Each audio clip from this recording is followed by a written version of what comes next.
والصلاة والسلام على سيد الأنبياء والمرسلين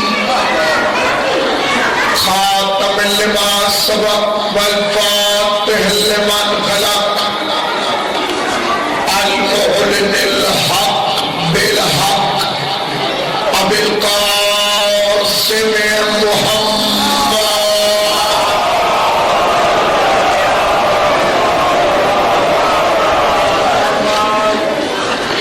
وأهل بيت الطيبين الطاهرين المعصومين المنتجبين المظلومين الذين أذهب الله عنهم الرجس وطهرهم تطهيرا.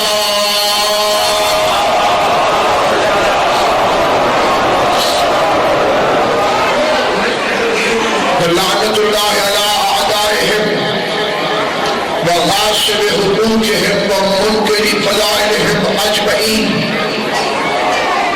أما بعد، قال سبحانه وتعالى في كتابه المبين بسم الله الرحمن الرحيم إن الدين عند الله الإسلام. مل کے درود پڑھ لیجیے محمد و آل محمد.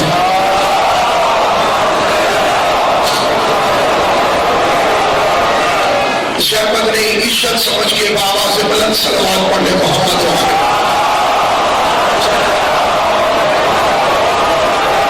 پروردگار عالم محمد و اہل بیت محمد کی عزت اور عظمت کے صدقے میں اس پر نور و روحانی مجلس عزا کو اپنی بارگاہ میں شب قبولیت عطا فرمائے اور شہزاد قاسم کے غلاموں کو امیر المومنین علیہ السلام کے صدقے میں اپنے حفظ و امان میں رکھیں. سامعین گرامی خط اللہ کے نزدیک اندیت الہی میں جو پسندیدہ اور اکلوتا دین ہے اس کا نام اسلام ہے. 1.25 لاکھ انبیاء، 12 امام، 14 معصوم اسی دین کی تبلیغ کی خاطر اس کائنات میں تشریف لے کر آئے. سوال یہ پیدا ہوتا ہے کہ یہ دین ہے کیا؟ ایک لفظ ہے مذہب. یہ 2 الفاظ کا مجموعہ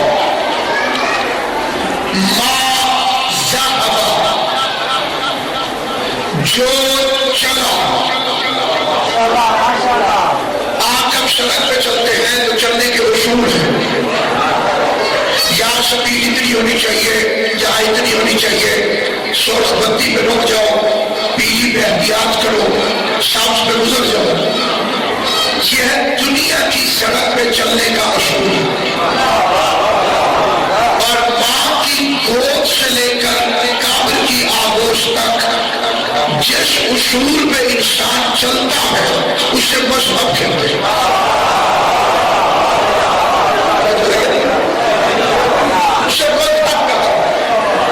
اب سوال یہ ہے کہ یہ مذہب ہے، یہ جو دین اسلام ہے یہ ہے. تو میں قیامت تک بھی اگر بتاتا رہوں تو بات مفصلی نہیں ہوگی. آئیے دین کے بارے سے پوچھتے ہیں، کیونکہ شیعہ مذہب یا اللہ کا قرآن ہے یا 14 کا فرمان.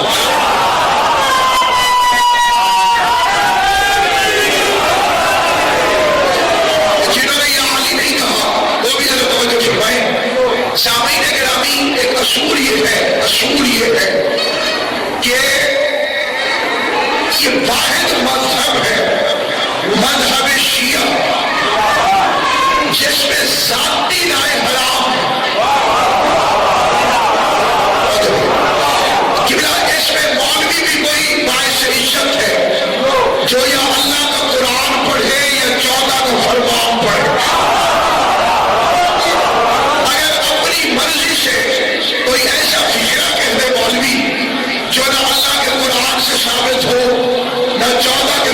سے ثابت